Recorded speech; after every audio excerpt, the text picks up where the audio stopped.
আসসালামু আলাইকুম এভরিওয়ান, আশা করি আপনারা সকলেই ভালো আছেন। তো আজকের এই ভিডিওতে আমি আপনাদের সাথে যে বিষয়টি শেয়ার করব সেটি হচ্ছে কিভাবে একটি অ্যাপসকে ডাবল করবেন এইভাবে।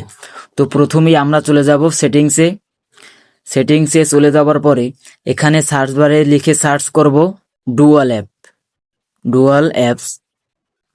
তো ডুয়াল অ্যাপস নামে সার্চ করার পরে কোনো অপশন আসেনি, কারণ অনেকের ফোনে ক্লোনার নামে একটা অপশন থাকে অথবা ডুয়ালস অ্যাপস নামে একটা অপশন থাকে। তো আমার যেহেতু ডুয়াল অ্যাপস নামে কোনো অপশন নেই, সেহেতু আমি ক্লোনার লেখে সার্চ দিব।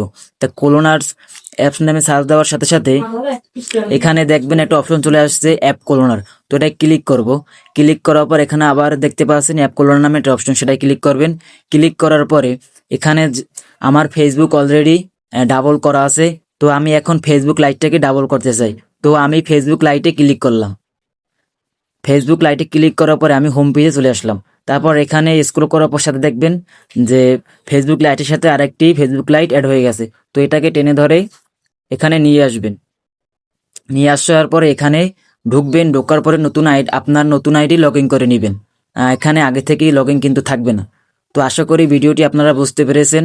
আর আমাদের এই চ্যানেলটি সাবস্ক্রাইব করে রাখবেন, যাতে পরবর্তী গুরুত্বপূর্ণ ভিডিও পেতে আপনার সহায়তা হবে। তো সকলকে ধন্যবাদ।